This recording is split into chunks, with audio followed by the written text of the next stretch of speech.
नमस्कार, मैं आज पुलिस हेडक्वार्टर के बाहर हूं।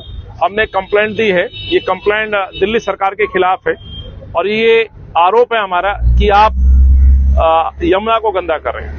कल मैं यमुना पे दौरे पे किया था। आप सब जानते हैं कि 30 तारीख को छठ पूजा होनी है। छठ पूजा को लेकर के आयोजन की जो समितियां हैं वो अपना अपना काम कर रही हैं।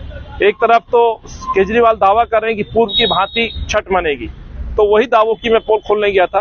देख के बड़ा दुख हुआ और हैरानगी हुई कि वहां छठ घाट पर कोई तैयारी नहीं दिखी, कोई साफ सफाई के लिए कोई कर्मचारी नहीं। और ये जानकर के मुझे और दुख हुआ कि शायद वहां सरकार एसडीएम डीएम जो है वहां पर ये छठ का आयोजन नहीं होने देना चाहते।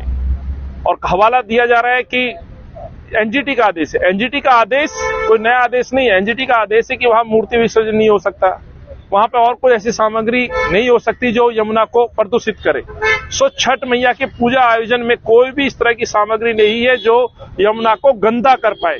लेकिन एनजीटी के उस पुराने आदेश का हवाला बना करके अरविंद अपनी जिम्मेवारियों से भागना चाहते हैं, छठ को नहीं मनाने देना चाहते।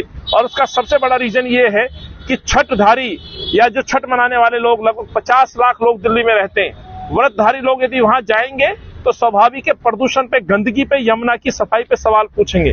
तो अरविंद ने बड़ा अच्छा रास्ता अपनाया है कि इनको वहां जाने ही मत दो, और उसके लिए अपने एसडीएम और डीएमओ का प्रयोग किया जा रहा है, सरकारी तंत्र का प्रयोग किया जा रहा है और एनजीटी के पुराने आदेश का प्रयोग किया जा रहा है, जिसमें कोई मूर्ति विसर्जन का हो या अन्य कोई प्रदूषण की सामग्री ना डले, वो रोक है। तो साथियों, जब मैं वहां पहुंचा तो मैंने देखा, एक तरफ तो अरविंद कह रहा है कि आप यमुना घाट पर आप छठ नहीं मना सकते, और दूसरी तरफ वहां जल बोर्ड के द्वारा एक केमिकल घोल से जो गंदगी के जो झाग उभर रहे हैं, जहरीला जो पानी जो जिससे पानी इकट्ठा होकर के झाग क्रिएट करता है, उस झाग को मारने के लिए, दबाने के लिए घोल किया जा रहा है। ये तो वही बात हो गई सर, आदमी मरे तो मरे पर मेरी छवि खराब नहीं होनी चाहिए। अरविंद केजरीवाल को जनता से सरोकार नहीं है, अरविंद को यमुना से सरोकार नहीं है, लेकिन अरविंद की इमेज में कोई दाग नहीं लगना चाहिए। इसको मैं इस तरह से देखता हूं, इसीलिए मैं यहां आया हूं। जल बोर्ड के द्वारा जहरीले उस केमिकल का छिड़काव जो स्वास्थ्य के लिए, मानव स्वास्थ्य के लिए ठीक नहीं है, वो सरकार कैसे करा सकती है?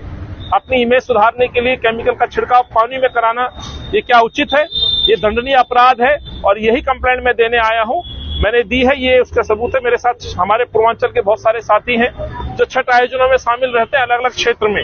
इनका रोष और गुस्सा है कि आखिर छठ क्यों नहीं मनने दे रहे? आपका पानी, जल बोर्ड का छिड़काव किस लिए हो रहा है? फिर यदि वहां उस घाट पर कोई आयोजन ही नहीं है तो फिर ये छिड़काव किस लिए?